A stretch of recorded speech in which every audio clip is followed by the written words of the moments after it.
يا أهل القرية، اسلم يدك يا شيخ، كان على عيني، لكن أنا اللي قد وعدت الولد قمقة ليكونوا 500 العامل اللي أحتاجهم يشتغلوا معي في المصانع من قريته، وأنا قد وعدت. أنا أوصلكوك يا شيخ. يا الله عندك، يا الله عندك. أنا حليفك يا شيخة. خلاص يا شيخ، المرة هذه لهم، وأهل قريتي أنا أعتذر لهم منك، رغم إننا مشتيش كلمتك تنزل الأرض يا شيخ، الله يحفظك. استغفر الله العظيم، ما يعجبنيش اللي يخلف الوعد.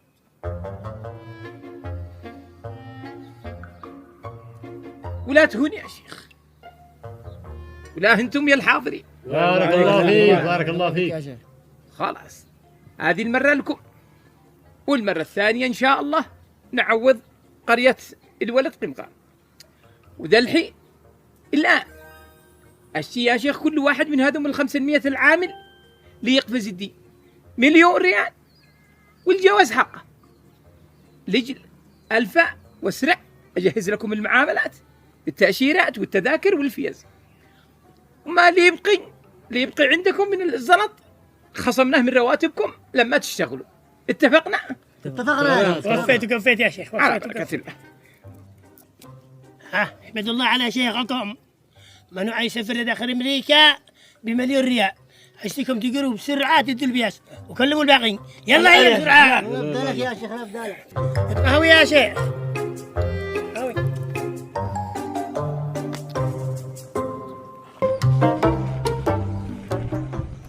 يا شيخ حمادي، كيف تعمل الجوازات هذه يا شيخ؟ من أنت الكيس؟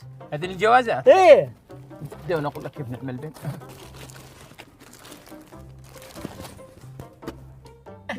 ولا مريم كمان يا شيخ؟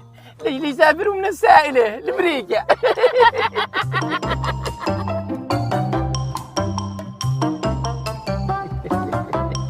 أمانة يا شيخ حمادي، إنك أبهرتني وقلب كنز دلكو، يعني ما كان كريج الدنيا تشتي والآخرة تشتي. أديك للآخرة 50 مليون والدنيا أديك لي 450 مليون يا مجيب.